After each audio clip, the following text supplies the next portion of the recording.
Hi guys, ఎలా ఉన్నారు? మరో ఇంట్రెస్టింగ్ వీడియోతో మళ్ళీ మీ ముందుకు వచ్చాను.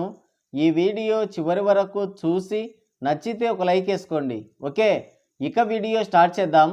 భారతదేశం ఎలా బాగుపడుతుందా? ఊళ్ళో పెళ్లికి మీ హడావిడి ఏంట్రా అని గొనుక్కుంటున్నారు మన ట్రేడ్ పండితులు. రీసెంట్గా శరణమన్నయ్యకి కవలలు పుట్టారు. హార్ట్లీ కంగ్రాచులేషన్స్ అన్నా నీకు. పాపం చిరంజీవి అందరూ ఆడపిల్లలే ఉన్నారు, హాస్టల్ వార్డెన్లా అయిపోయింది నా పరిస్థితి అని తెగ గింజుకునేవాడు. ఆయన కోడిక కూడా తీరింది. శరణమన్నయ్యకి వారసుడు కూడా వచ్చేసాడు. ఎంత యాక్టర్ అయినా కూడా వాళ్ళకు కూడా కొన్ని ఎమోషన్స్, ఫీలింగ్స్ అనేవి ఉంటాయి. వేరే వాళ్ళ క్రెడిట్ ఎత్తేసి సెలబ్రేట్ చేసుకుంటుంటారు. అలాంటిది సొంతంగా వచ్చిన క్రెడిట్ని సెలబ్రేట్ చేసుకోరా? ఆ ముఖంలో ఆ ఆనందం కనబడుతూనే ఉంది. చిన్నపిల్లల్లాగా బాగా ఎమోషన్ అయిపోతున్నాడు.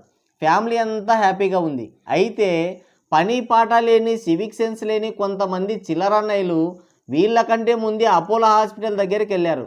వాళ్ళ ఊపు చూస్తుంటే ఉపాసన అక్కయ్య కంటే ముందే హాస్పిటల్కి వెళ్ళినట్టున్నారు. ఆమె రావడం కొంచెం లేట్ అయి ఉంటే వీళ్ళే డెలివరీ అయ్యి పిల్లల్ని ఎత్తుకొని మెగా ఫ్యామిలీకి ఎదురెళ్ళే వాళ్ళేమో.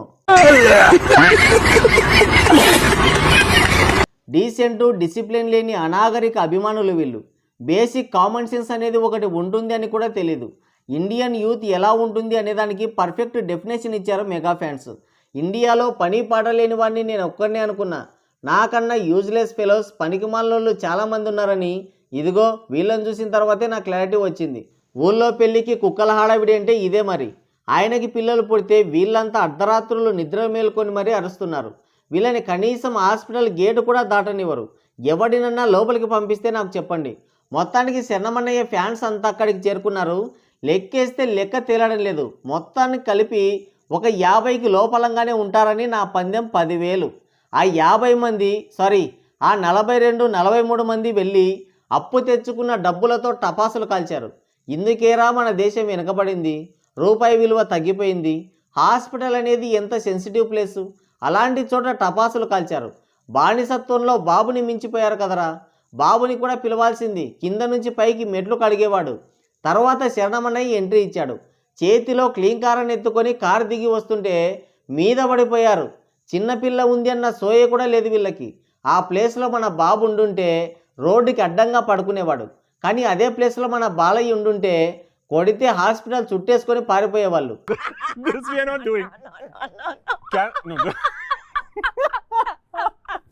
ఇలాంటి పనికిమాలిన వాళ్ళంతా వచ్చి దేశం వెనుకబడిపోయింది, భారత్ కంటే చైనా గ్రేటు, అమెరికా గ్రేట్ అని షో దెంగుతారు.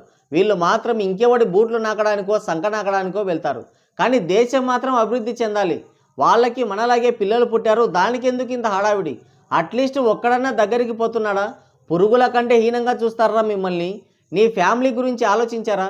తెల్లవాడితే ఇంటి రెంటు కట్టాలి, కరెంటు బిల్లు, పిల్లల ఫీజు ఎన్ని ఉంటాయి.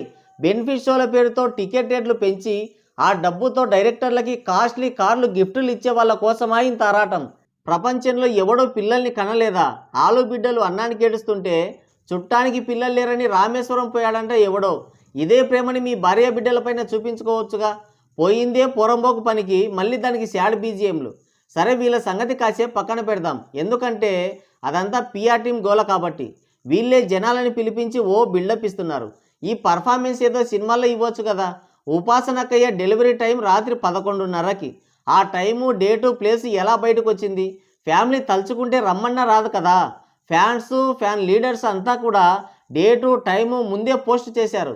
ఎందుకు పిఆర్ టీం హడావిడి?